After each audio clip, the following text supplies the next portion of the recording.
Nag-iisip ka ba ng uulamin? Piniritong bangos? Parang medyo boring. Parang kailangan natin gawan ng iba to. Hindi ito.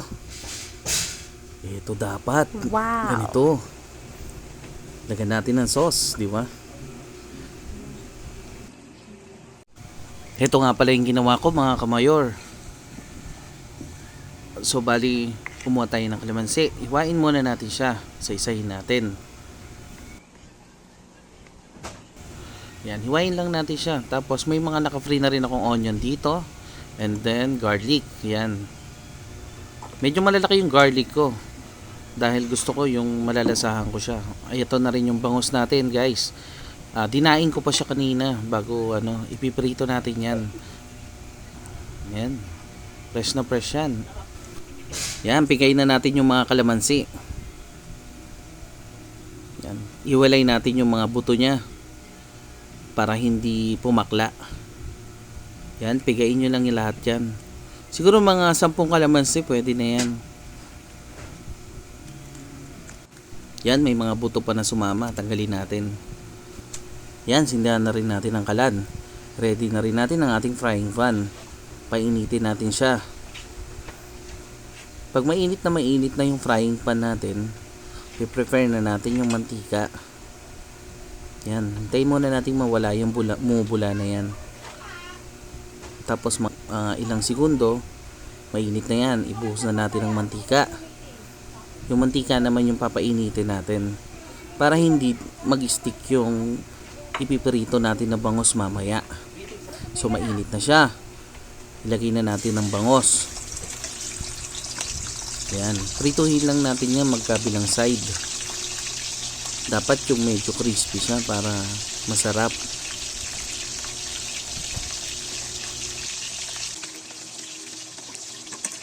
Kapag luto na yung kabilang side at medyo crispy na, ibaliktad na natin siya.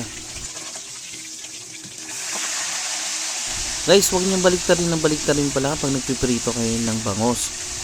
Dapat hintayin nyo munang maluto yung isang side bago kayo magbaliktad. Tsaka isang tip sa pagpiprito ng mga isda katulad ng bangos. Kapag nakita nyo yung mantika hindi na masyadong bumubula, luto na yun, guys. Pwede nyo nang baliktarin. Kasi minsan didikit siya sa pan kapag yung hindi pa luto. Tapos binaliktad mo na. May tendency kasing madurog yung yung isda natin kapag ganun. So tuloy-tuloy lang natin iprito tong yung bangos natin.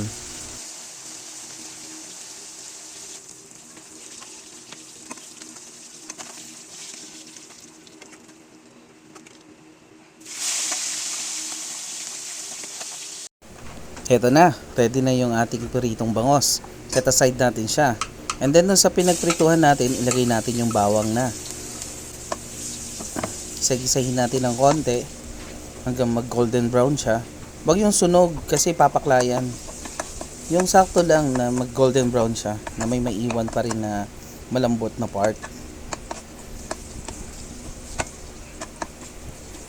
Yan, sangkotsahin lang natin ng mabuti.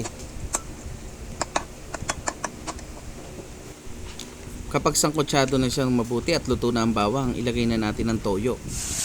Kanina pala hindi ko naisama sa recipe yan. Lalagyan po natin siya ng toyo. Yan, pakuluin lang natin ng konti. Lagay na natin yung kalamansi na piniga natin kanina. Yan, kapag nag-boil pa siya, lagyan mo ng 1/4 na cup ng tubig. Pwede nyo rin siyang i-adjust, depende yan kung medyo maalat pa yung sauce natin. Lagyan na rin natin ng paminta.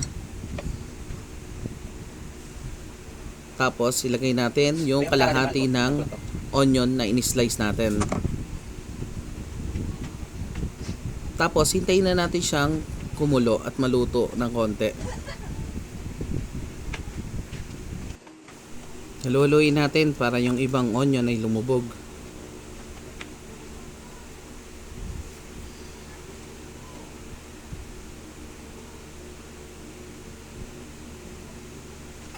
Yan, kumukulo na. Tikman natin ng konti. May sugar ba kayo? Lagay na natin yung pinirito nating isda kanina na bangos.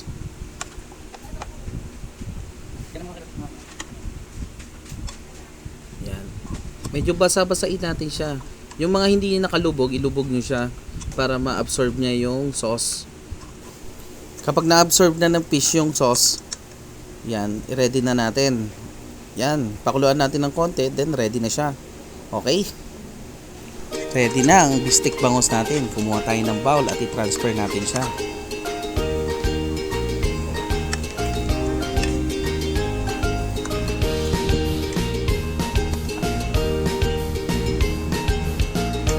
Ibus natin yung sauce. Yan, sarap. Ready na po ang ating bistik bangos.